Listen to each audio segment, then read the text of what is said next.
Imagine this. The sun has vanished behind a wall of clouds.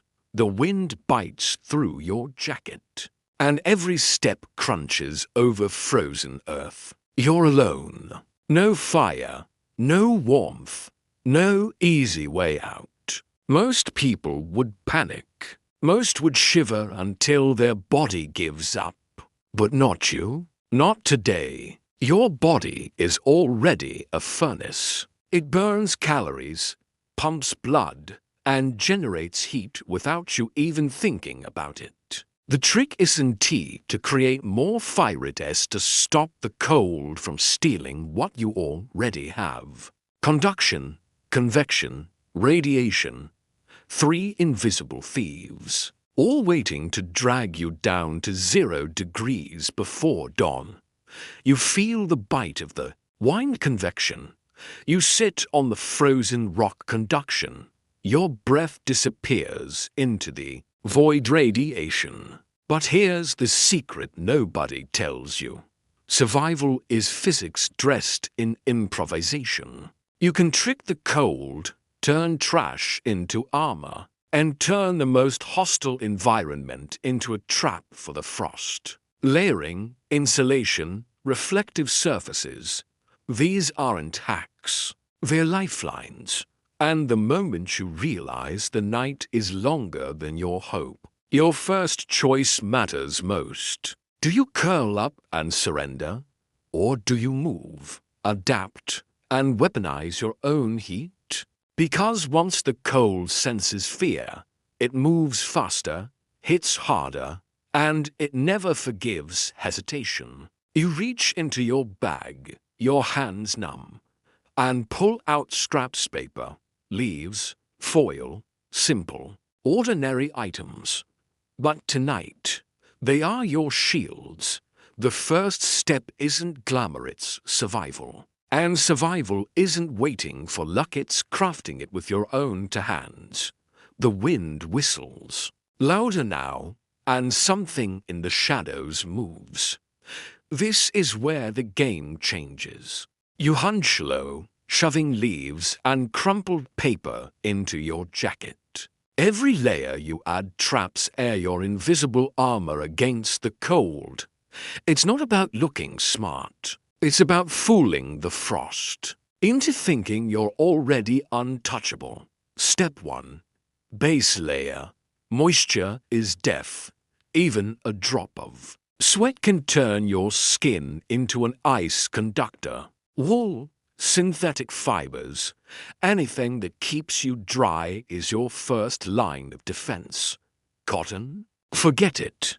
It's a betrayal in disguise. You feel the cold creeping in through the sleeves. Every second counts. Next, insulation. Fleece, garbage, shredded newspaper, even dry leaves. Anything that traps dead air and refuses to move. Moving air is the enemy. Convection is a silent killer. You jam the scraps into every fold, every pocket. Your body heat fills the gaps. You're no longer just a person, you're a mobile furnace with walls. And then the shell, windproof, tear-proof, anything that blocks the gusts that want to steal your warmth. Trash bags, tarps, that old poncho you found tossed in the woods, they're not trash tonight. They are salvation. You pause, glance up.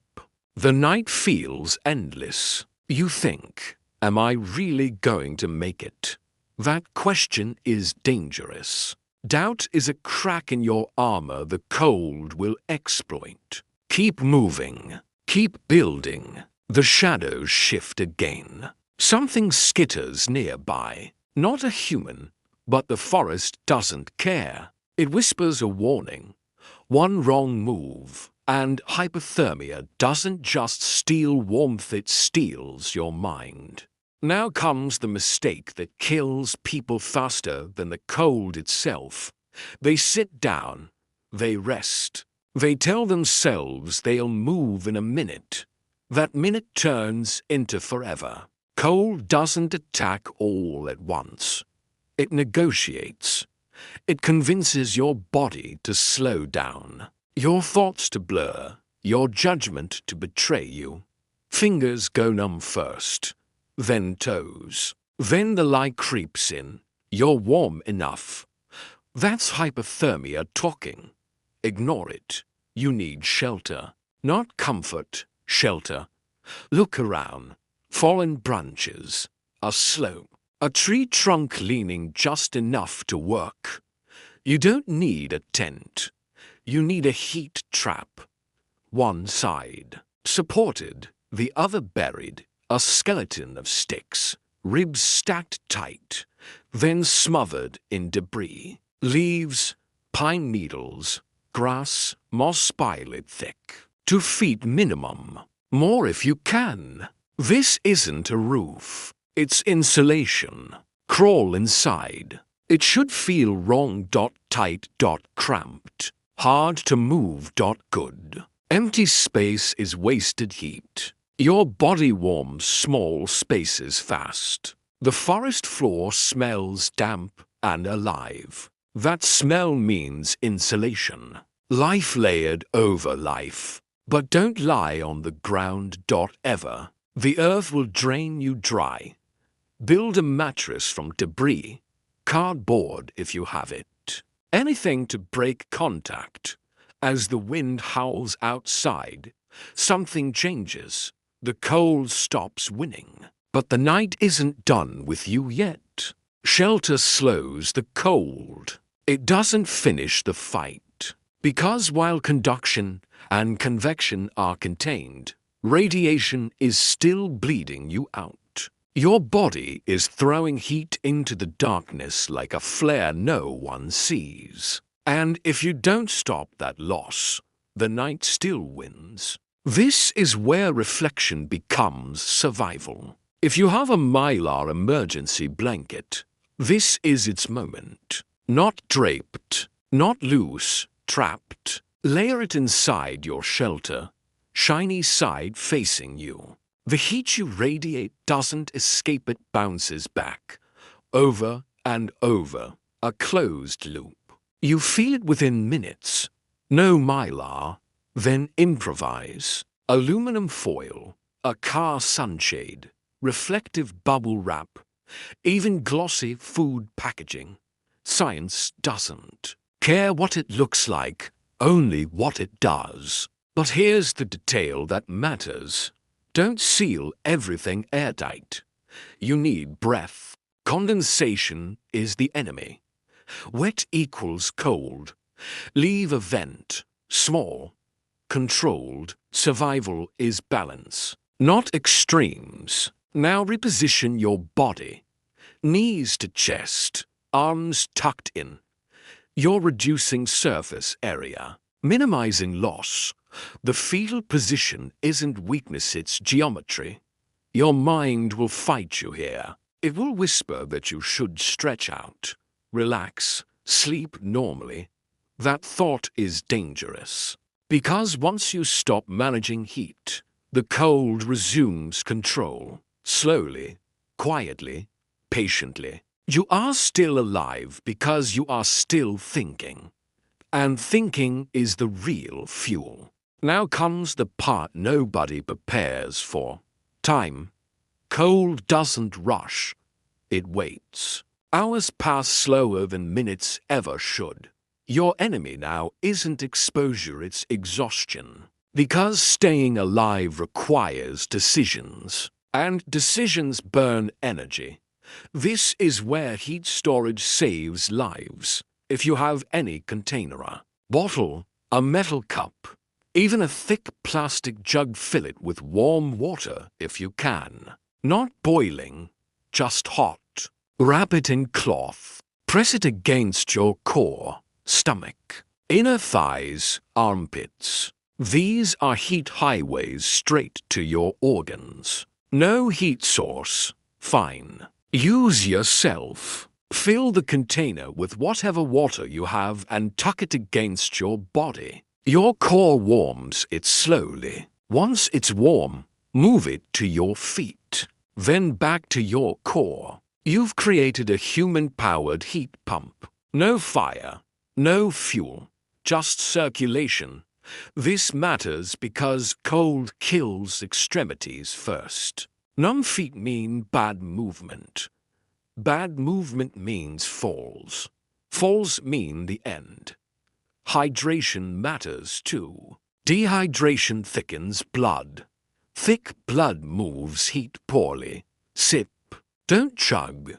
You're maintaining a system, not racing a clock. And listen carefully. Do not sleep deeply. Drift. Wake. Check fingers. Toes. Thought clarity. If thinking feels heavy, move. Even small movement buys time. Outside, the wind shifts. The night presses harder, but you're still here. And that means the cold hasn't won. Not yet. At some point, the cold tries a different tactic. It offers comfort. Your muscles loosen. Your shivering slows. Your thoughts soften around the edges. This is not relief. This is shutdown. When shivering stops without warmth increasing, that's danger. Shivering is your engine revving to stay alive. Silence means the engine is starving. This is when people make the last mistake lying still because it finally feels okay. You cannot let that happen. Movement is medicine, but it must be controlled. Big motions burn fuel too fast. Small motions keep circulation alive. Flex fingers. Rotate ankles. Tighten your legs. Then release. You're pumping blood without sweating. Sweat would kill you. This balance keeps heat moving where it's needed most. Now check your insulation. Compressed layers don't work. Fluff them. Air is your shield, but only if it's trapped. Fix gaps. Rebuild weak spots. Survival shelters aren't built once they're maintained. The cold never stops testing them. If you're with others, this is when the huddle matters. Back to back, side by side, shared heat multiplies. Two bodies don't make double warmth, they reduce loss. Biology figured this out long before humans did. If you're alone, tighten in. Smaller shape. Less surface. You are defending territory now. Somewhere in the dark. The world keeps moving without you. Cars pass far away. Lights glow in places you can't reach. That doesn't matter. What matters is this. Dawn exists, and the cold knows it. The hours before dawn are the most dangerous. Not because the cold is stronger, but because you are weaker. This is when mistakes happen. Vision narrows. Time feels distorted. Your body starts bargaining. Just close your eyes. Just rest. That voice is lying. You don't need sleep. You need control. Check your extremities again. Fingers first. Toes second. If you can't feel them, you must act. Massage gently, not aggressively. You're restoring blood flow, not tearing tissue. Sharp pain is good. Numbness is not. Now reassess your shelter. Has moisture built up? Frost on the inside walls means heat escaped and condensed. Brush it away. Wet insulation loses its power. Replace damp debris if you can. Even small improvements stack the odds in your favor. If you're in a car, this is where cardboard becomes priceless.